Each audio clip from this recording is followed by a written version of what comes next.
plenaria, y un activista de derechos humanos, también académico y abogado, tocaba temas importantes, algo de lo que también tenemos que hablar sin irnos hoy, porque es un tema pendiente, que son las desapariciones, y dentro de las desapariciones, las desapariciones forzadas. Y al igual como empecé yo la plática diciendo que el problema que tenemos no es pequeño, que es el tema de los homicidios, pero también hay que poner en este buen diálogo que hoy tenemos con Aarón, esta plática, esta charla, es precisamente qué papel juega el crimen organizado, del que ya también hablaba él algo. Claro que el crimen organizado, vamos a decir que es el principal problema que enfrenta el país. Y esos problemas de inseguridad, por supuesto que están relacionados con este conflicto que es el crimen organizado.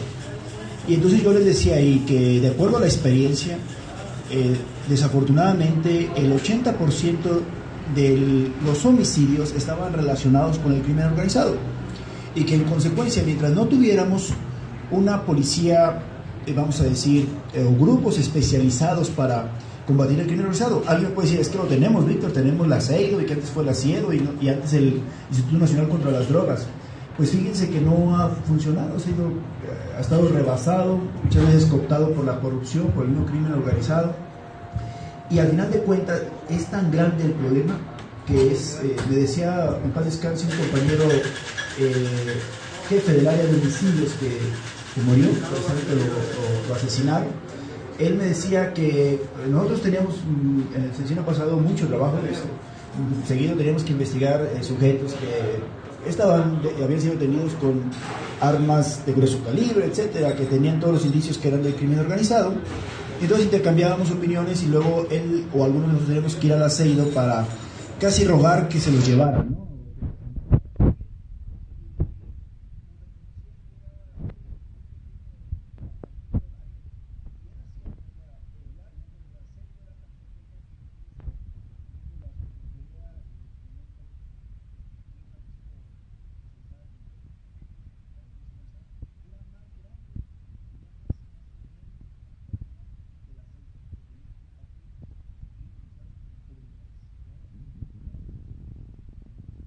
Entonces, eso nos da una idea del problema. Yo sí creo que hoy todos los estados, incluso los mismos municipios, tienen que profesionalizar sus policías, se tiene que trabajar en el tema de inteligencia y se tiene que crear, además de policías profesionales, grupos especializados para combatir el crimen organizado, porque además también señalarlo, hay quienes traen otros datos, pero yo también respeto, ¿no? Porque esto es un intercambio de opiniones. Pero también en las desapariciones, en una gran parte también está el crimen organizado. Precisamente, permítanme de una vez comentarles que tenemos una iniciativa, hay varios, el presidente también presentó su iniciativa, y ahí es una de las iniciativas que están pendientes, que deben de salir, que es la ley federal para prevenir, investigar, sancionar y reparar las desapariciones forzadas. Y esa ley, creemos que debe ser una ley especial, una ley que debe tener pues recursos suficientes. Y volver a insistir, las desapariciones también, muchas de las desapariciones, ahorita podría darles un dato, un porcentaje, pero no quisiera tampoco entrar en polémicas, porque también él mismo me decía, no, Víctor, es que nosotros decimos que el 50% sí tiene relación con el crimen organizado.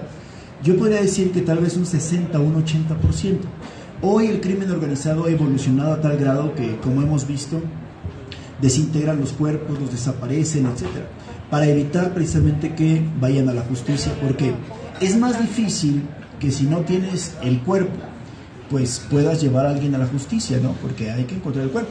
Y si no, recordemos ahorita cómo estamos entrampados en el caso más polémico de este sexenio y quizás de los últimos tiempos, el caso de los 43, del que pronto va a ser un aniversario, ¿no? El segundo aniversario. Entonces, decirlo así, ¿no? Nosotros hemos planteado esta ley donde decimos debe ser imprescriptible, es decir, todo delito tiene una prescripción, y aquí en esta ley decimos, si hay una desaparición forzada, pasen los años que pasen, se tiene que llevar a la justicia quien cometió esa desaparición, y debe crearse un mecanismo, una fiscalía especializada, donde debe haber algo de lo que dijo Aarón también, que es muy importante, que se integren académicos, que se integren activistas, para que estén vigilando y presionando el actuar de las autoridades, que muchas veces vemos que no hacen su trabajo. Y volver a insistir en algo, sí se deben de crear grupos especializados con recursos, con tecnología, para combatir el crimen organizado, para resolver los homicidios, las desapariciones y desapariciones forzadas, pero también a esos grupos debe haber contrapesos. El mismo Estado debe crear lo que se llama inteligencia y contrainteligencia, es decir, los órganos de control interno que también los estén supervisando e investigando. Permítanme la palabra, porque una cosa es nada más decir que los estás supervisando, pero investigar implicaría estarlos cuidando de que no se contaminen y que en cualquier momento, como dijo un almirante que en una ocasión tuvimos la oportunidad de platicar, y decía, es como una alberca, si tú a tu personal, si tú a la alberca no la limpias, pues se te echa a perder, se te ensucia. Igual, todos los que se dedican sobre todo a investigar el crimen organizado tienen que estar constante y permanentemente pues cuidados para que no, en el momento en que alguno cometa un delito o se brinque de bando, como se dice comúnmente, pueda también ser llevado ante la justicia, y que tengas más o menos limpio el grupo o los grupos o esas áreas de investigación que van a estar combatiendo el crimen organizado. Con esto concluyo para darle la palabra a Aaron, o si alguno de ustedes también tiene alguna pregunta o algún comentario, que es importantísimo crear estas áreas especializadas, porque la policía común, el Ministerio Público común, no va a poder enfrentar el crimen organizado. Investigar el crimen organizado en este país se ha convertido en lo más peligroso, incluso a nivel de países en guerra. Entonces, no cualquiera va a ir a arriesgar la vida, porque también el Estado tiene que buscar cómo proteger y cómo recompensar al buen policía y al buen funcionario y al buen Ministerio Público. De otra manera, pues estamos simulando y estamos jugando a algo que no va a dar resultados ni va a llegar a ningún lado.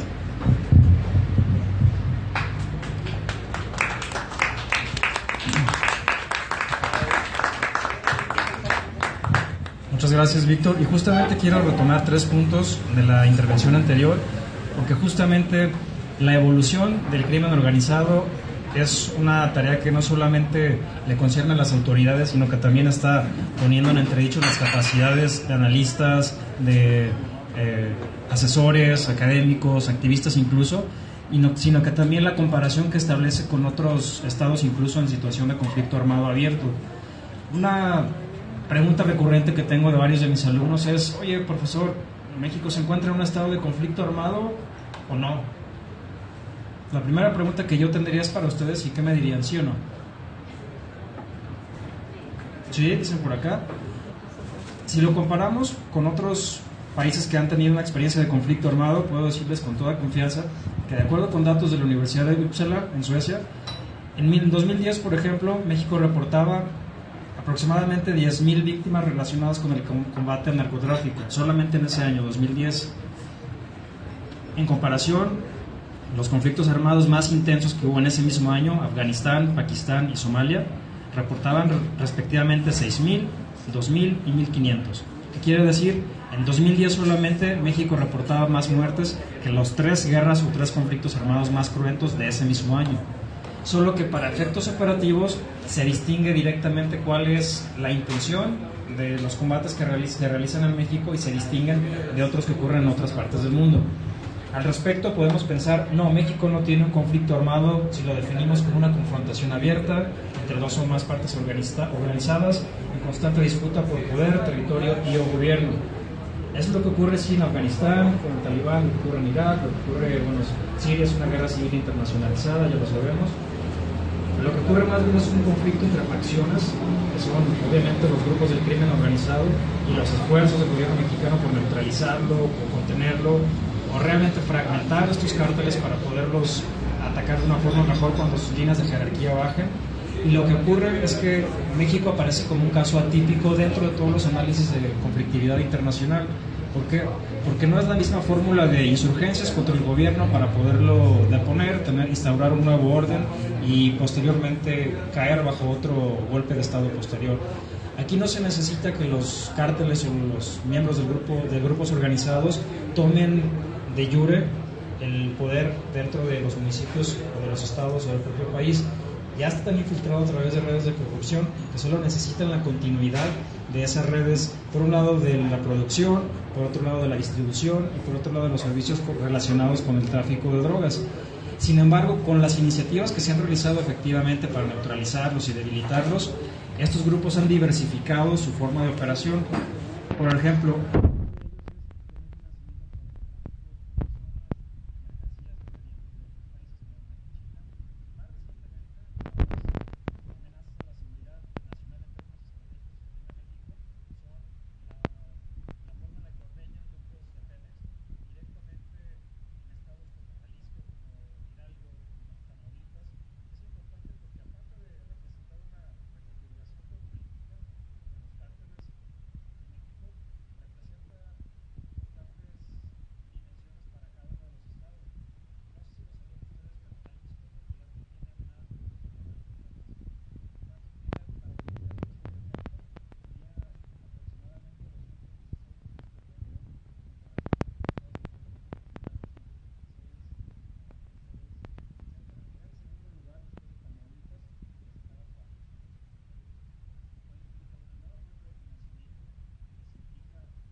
porque también es una dimensión en la que se van adaptando estos cárteles y va representando amenazas distintas para cada uno de los estados en los que